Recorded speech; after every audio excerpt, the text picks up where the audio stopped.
بسم اللہ الرحمن الرحیم۔ نبی پاک صلی اللہ علیہ وآلہ وسلم کے دمادوں کا بیان۔ سیدنا مسعود بن مخرمہ رضی اللہ تعالیٰ عنہ کہتے ہیں کہ سیدنا علی رضی اللہ تعالیٰ عنہ نے ابو جہل کی بیٹی جویریہ کو شادی کا پیغام دیا۔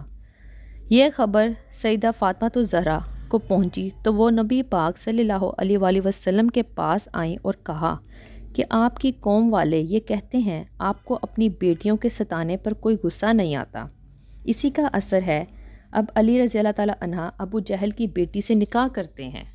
پس رسول اللہ صلی اللہ علیہ وآلہ وسلم کھڑے ہوئے خطبہ سنایا۔ مسعود کہتے ہیں کہ میں نے سنا کہ جب آپ صلی اللہ علیہ وآلہ وسلم نے خطبہ پڑھا تو فرمایا، اما بعد، میں نے ایک بیٹی سیدہ زینب کا نکاح ابو العاص بن ربیع سے کیا، اس نے جو بات کہی وہ سچی کہی، اور فاطمہ الزہرا میرا ایک ٹکڑا ہے، اس کو جو بات بری لگے اسے میں بھی ناپسند کرتا ہوں، میں اس بات کو برا سمجھتا ہوں کہ اسے تکلیف دی جائے۔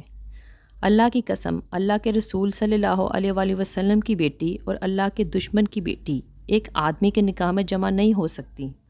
بس سیدنا علی رضی اللہ تعالیٰ عنہ نے وہ منگنی توڑ دی۔